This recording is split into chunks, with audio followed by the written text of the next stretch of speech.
ఇక్కడికి వచ్చేటప్పుడు నేను కమలాకర్ గారిని అడిగిన, అన్న ఎల్ఎండీలో నీళ్ళు ఎన్ని ఉన్నాయని అడిగిన. 7 టీఎంసీల చిల్లర ఉన్నాయి. నేను అడిగిన అక్కడ రాజన్న సిరిసిల్లలో మా చెలిమేడ లక్ష్మీ నరసింహారావు గారిని అడిగిన, అన్న ఎన్ని ఉన్నాయని రవిశంకర్ గారిని వారిని అడిగితే, అన్న 27 టీఎంసీలు బట్టే ఎంఎండీలో మిడ్మానేర్లో రాజరాజేశ్వర్ సాగర్లో అక్కడ కూడా 7 టీఎంసీలే ఉన్నాయన్నారు. ఇవాళ మా సిరిసిల్లకు మొన్న నేను ఏదో కార్యక్రమానికి పోతే ఆ తంగళ్ళపల్లి బ్రిడ్జ్ మీదకి వెళ్ళి చూస్తే కింద మొత్తం ఒక ఎడారి వాతావరణం ఉన్నది, బాగా ఎండిపోయి ఉన్నది. ఒకనాడు ఇదే ఏప్రిల్ మే నెలలో కేసీఆర్ గారి హయాంలో కేసీఆర్ గారి ప్రభుత్వం ఉన్నప్పుడు చెరువులు మత్తళ్ళు దుంకిన విషయాన్ని నేను కరీంనగర్ జిల్లా ప్రజలకు గుర్తు చేస్తా ఉన్నా. ఆనాడు ఎర్రటి ఎండల్లో కూడా అప్పర్ మానేరు నుంచి మొదలు పెడితే కింద మరి మంతిని దాకా మానేరు ఒక సజీవ జలధారలాగా అద్భుతంగా ఆనాడు ఆ దృశ్యాన్ని ఆవిష్కరించింది కేసీఆర్ నాయకత్వం. ఫ్లడ్ ఫ్లో కెనాల్ను అక్కడ పైనున్న కొరుట్ల నుంచి మొదలు పెడితే కింద హుజురాబాద్ అవతల దాకా ఒక సజీవ జలధారగా మార్చింది కేసీఆర్ నాయకత్వం. కాకతీయ కాలువను అదే స్థాయిలో అపురూపంగా ఎప్పుడు కూడా నిండుగా నీళ్లతోని ఎండాకాలం కావచ్చు ఏ కాలమన్నా కావచ్చు కాళేశ్వరం మహిమ వల్ల ఉమ్మడి కరీంనగర్ జిల్లాకు అద్భుతంగా పంటలు పండి మరి అద్భుతంగా ఇక్కడ సంపద సృష్టించబడ్డది. ఇవాళ కేవలం కేసీఆర్ గారి మీద గుడ్డి కోపంతో గుడ్డి వ్యతిరేకతతో మేడిగడ్డ ఏదో కొట్టుకపోయిందని చెప్పి ఎన్నికలకు ముందు చేసిన చిల్లర ప్రచారం ఏదైతే ఉన్నదో ఒక చిన్న పర్రె పడితే ఒక పిల్లర్ అంటే 370 పిల్లర్లుంటే ఒక్క పిల్లర్లో పడ్డది పర్రె.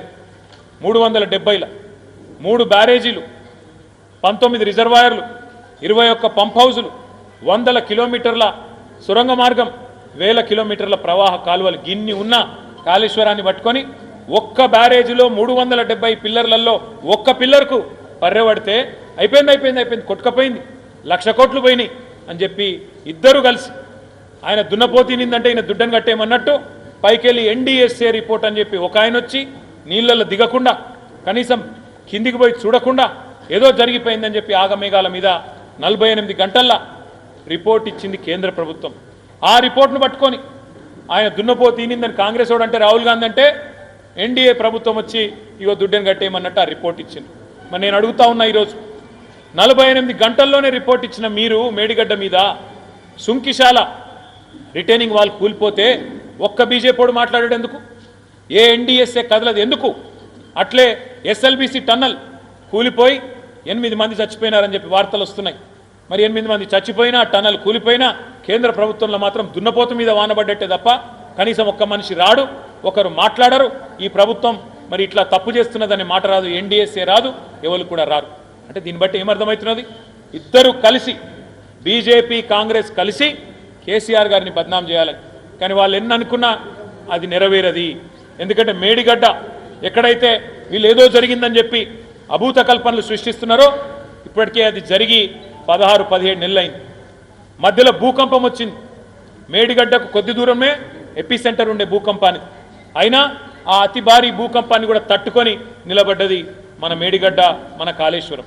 అట్లాగే 28 లక్షల క్యూసెక్కులు వరద వచ్చిన ఆ వరదను కూడా తట్టుకొని నిలబడ్డది మేడిగడ్డ.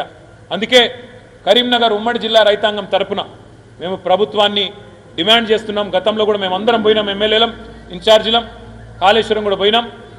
కిందికి నీళ్లు వృధాగా పోతున్నాయి, దయచేసి పైన చేన్లు ఎండుతున్నాయి. అప్పర్ మానేరు నుంచి మొదలు పెడితే కింద మంతిని దాకా చేన్లు ఎండిపోతూ ఉన్నాయి. మీరు కేవలం మా మీద కోపంతో, మా పార్టీ మీద కోపంతో, కేసీఆర్ గారి మీద ద్వేషంతో కేసీఆర్ ఆనవాళ్ళు ఉండొద్దని చెప్పి ఇవాళ కిందికి నీళ్లు ఆంధ్రాకు సముద్రానికి పోతుంటే వృధాగా గుడ్లప్పగించి చూస్తున్నారు కదా.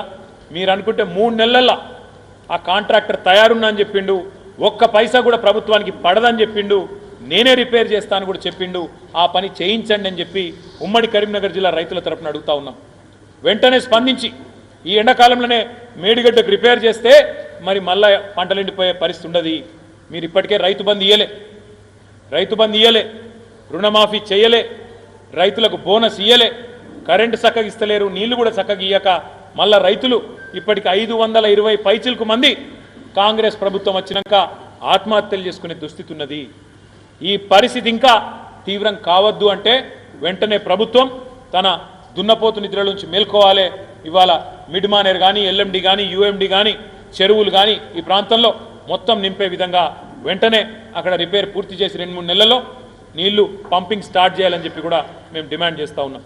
ఇటు ప్రజా పోరాటాలు కొనసాగిస్తూనే మరొక వైపు ప్రభుత్వ అవినీతిని కూడా ఎండగడుతూనే ఉంటాం. నిన్నగాక మొన్న హైదరాబాద్ సెంట్రల్ యూనివర్సిటీలో 400 ఎకరాల భూమిని, అటవీ భూమిని ఇవాళ బ్యాంకులకు కుదబెట్టి పైసలు తెచ్చినామని చెప్పి నిన్న పిసిసి ప్రెసిడెంట్ మహేష్ గౌడ్ గారు చెప్తున్నారు.